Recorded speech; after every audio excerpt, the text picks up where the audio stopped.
Hello and welcome to this series of study tips. In today's video, you will learn the effect of study environment and the study routine. In other words, you will learn about state-dependent memory and how to take advantage of it. You will learn about some fascinating studies on the effects of psychotropic substances like alcohol, nicotine and marijuana on learning, and the impact of background music, study environment, study routine, and so on. You keep hearing that you should stick to your study environment and follow a single study routine. But does the science back this up?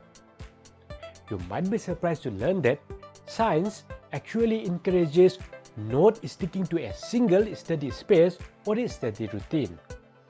In this video, you will learn the science behind it and how you can incorporate it into your study sessions.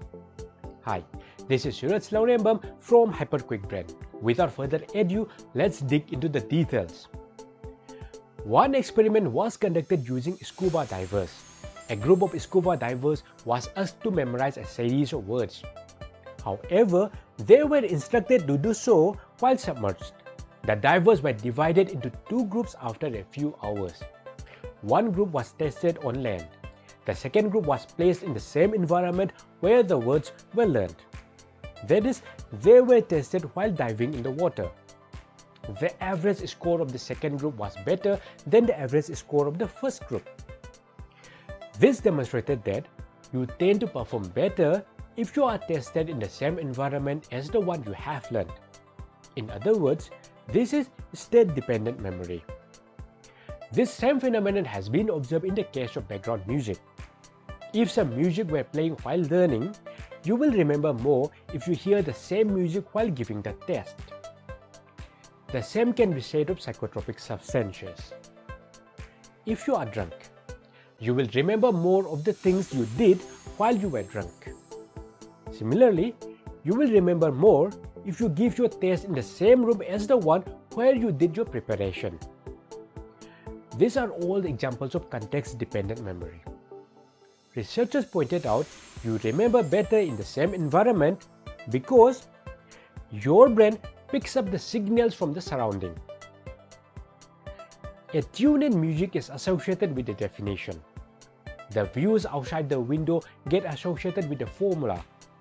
Your brain is doing it automatically. You are not aware of it. But the problem is, you can't go to a class drunk.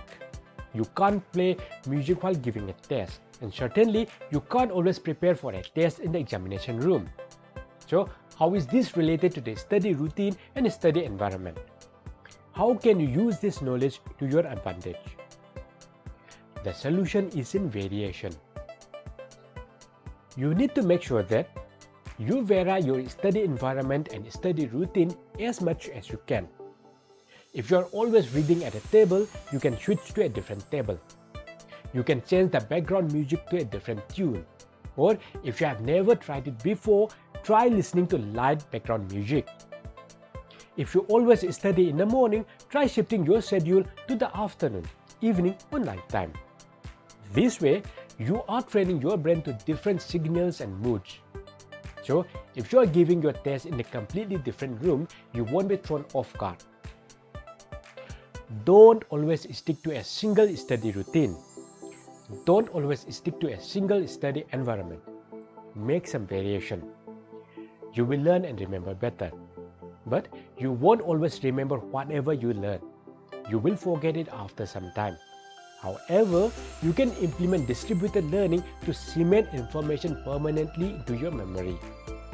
You can watch the detailed video on how to use distributed learning from here or from the link in the description. If you love this video, like and share. In this channel, we discuss the science of learning, memory improvement, and increasing your reading speed. Subscribe to get your regular updates.